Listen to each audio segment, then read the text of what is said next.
it's just funny, is just so I don't forget, is a new poster that came out for Christopher Nolan's Odyssey movie. Oh And yeah. I was like, this is the most pretentious. I didn't even, okay, I was so, the poster is like a statue head and there's like fire behind it for some reason. And I was like, why is it a statue? There's like humans in this movie. And also like, that's like, I think something you said, but I was like, why is it on fire? Like, why are things burning? Like, the Odyssey is after the war is over.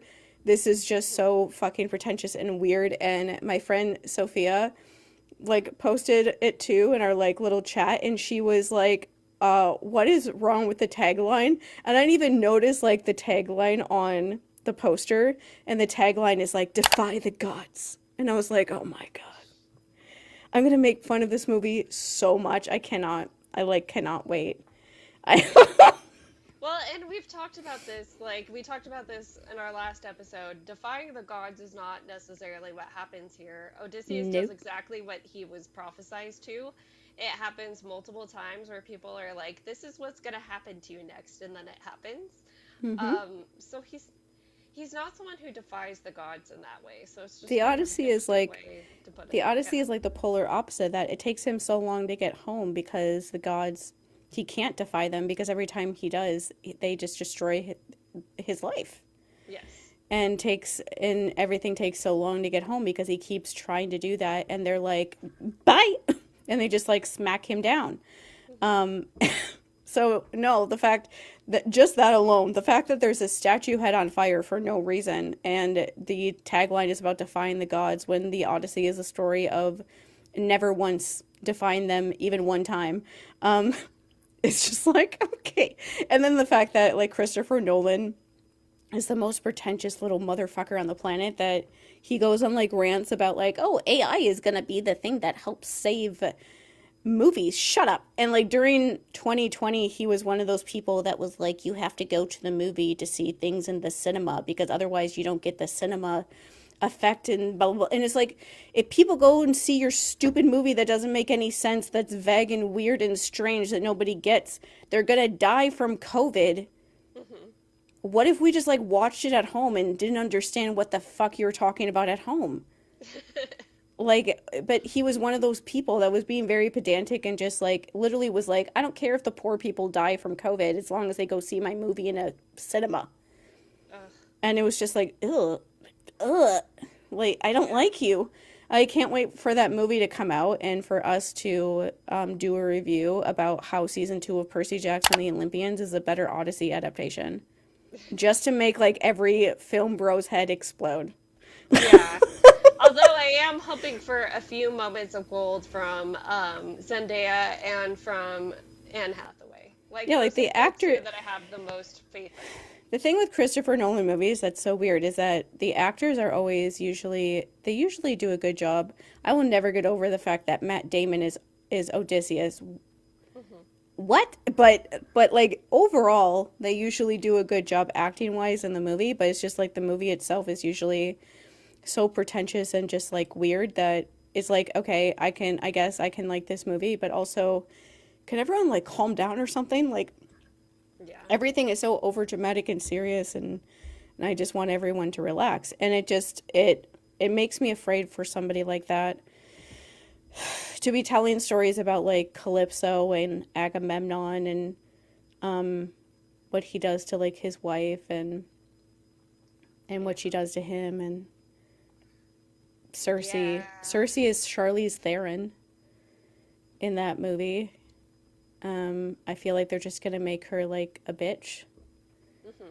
and that's it. But Probably. yeah, he's not exactly known for showing female characters in a real way. He usually like it's kind of like a running thing that like in Batman Begins, yeah, Batman Begins and The Dark Knight, like the female character, I think her name is Rachel, that's like Yeah, the Batman's love girlfriend. interest. She dies, like she gets killed, and that's like his the catalyst for her boyfriend Two-Face. becoming a Two Yeah. Face, and then also Batman like getting involved in all of this stuff and like going on the run at the end of the Dark Knight because people think that he's the one hurting people when it's actually the Two Face guy.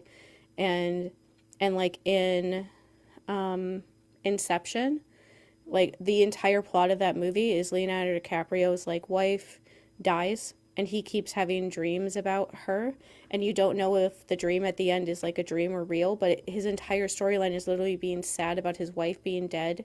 And so she's just literally there as like an avatar for his manly pain. And so that's like usually what like female characters are depicted as in his movies. I haven't seen all of them because as you can tell, like annoys me. Because I always hate the people that Hollywood just decides every movie they make is like the most revolutionary thing they've ever done. When, yeah, I'm sure they're good at stuff, but there's also other people that are likely just as good as them, but people don't talk about them that way. So it just annoys me. Like the last Christopher Nolan movie, I'm pretty sure was the one he did about the Oppenheimer project, Yeah. but he took out everything about like how it tell the story of how the bomb was made, but like cut out all the negative parts of it. But he did. So I don't know. I don't like the idea of somebody like him telling the story of the Odyssey when there's a lot of like stuff in there already that would be very easy for someone like him to expand on to make all the women cry Yeah. and be sad because they already are sad. In a lot of the parts of the Odyssey. So it's like, oh, what are you gonna do? I don't even want to know. Like, why is Agamemnon even a casted character in this movie? Yeah.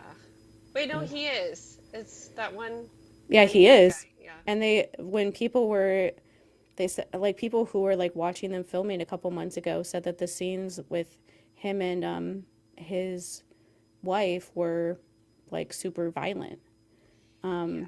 and stuff. And I was just like, you're going to make trauma porn. Pretty much. He's going to film at least Agamemnon's death, it And seems also, like. like, never forget that his version of doing Polyphemus is that he's going to make a gigantic, like, 7 foot tall, like, I forget how he described it, but he was like gonna make it. And then Oh like, yeah, puppet. yeah, a gigantic puppet and then bring the entire puppet to Greece and probably ruin an ancient cave with a giant 7 foot tall puppet. Yeah.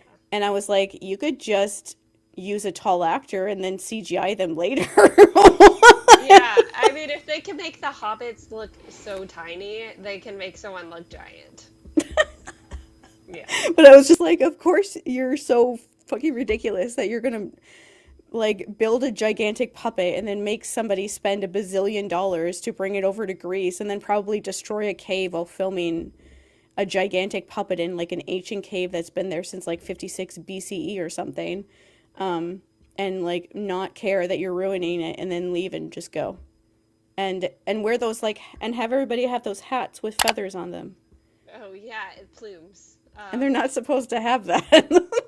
Yeah, they're horsehair plumes. And why are they black? I don't think that that was traditional. No.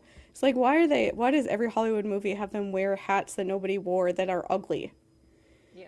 Um, Can we who get knows? realistic armor for once? We can make it look cool somehow. It's really not that hard. You have so much money, especially somebody like him. Like they're filming on like on location in Italy. Like I saw a video today of like people filming them like in a boat with like actual like rows Hmm. that people like actually rowboating or whatever like they would in those ancient ships. And I'm like, you can spend all this money. You can spend probably thousands of dollars like UPSing a gigantic puppet, like, but you can't like figure out a hat that they could wear that doesn't look ridiculous. I think it's called a trireme. I'm trying to remember correctly. The one where they have rows of people um, going, yeah, like actually rowing. Um, but yeah, anyways, so